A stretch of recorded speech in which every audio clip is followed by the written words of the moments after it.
It is human nature for anyone to seek survival and abundance of wealth through any means possible. Corruption is when such a one does it in a way not approved of by the legal system in the land.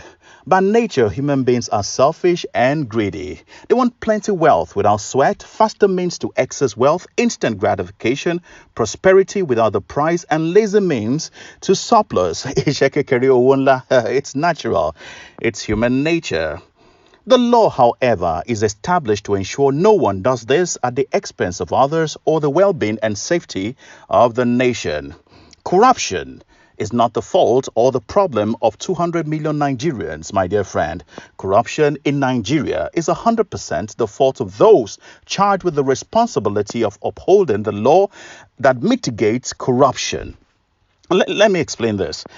In a game of football, there are 22 players capable of breaking the rules of the game and winning in a manner that is unfair. The fairness of every game has little to do with the players and has everything to do with the referees. Yes, the referees. When referees ignore the breaking of the rules, they automatically corrupt the game.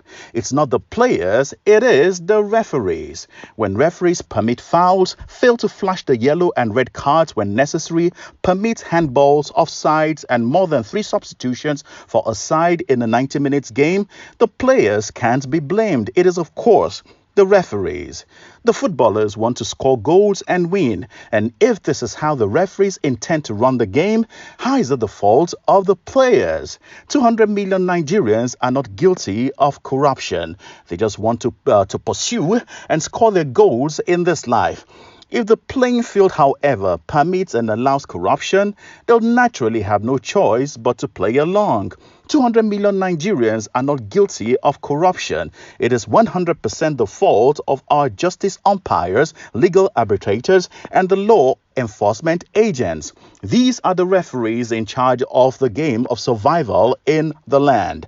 If the justice and legal establishments permit, allow, and uphold the breaking of the rules of our survival game in Nigeria, we, the players, will flow with the flow they permit. Corruption is not the problem or fault of 200 million Nigerians. We are just players. If the judges, lawyers, police department, and other relevant agencies do what they're employed and they have sworn to do, these perhaps 500,000 officials nationwide will bring corruption down to its knees. When, however, they refuse to blow their whistles, call for a foul, flash their cards, expel brutal players, and allow unfair goals and wins, the players are not to blame. But who, like FIFA, holds the power to punish, penalize, and correct erring referees?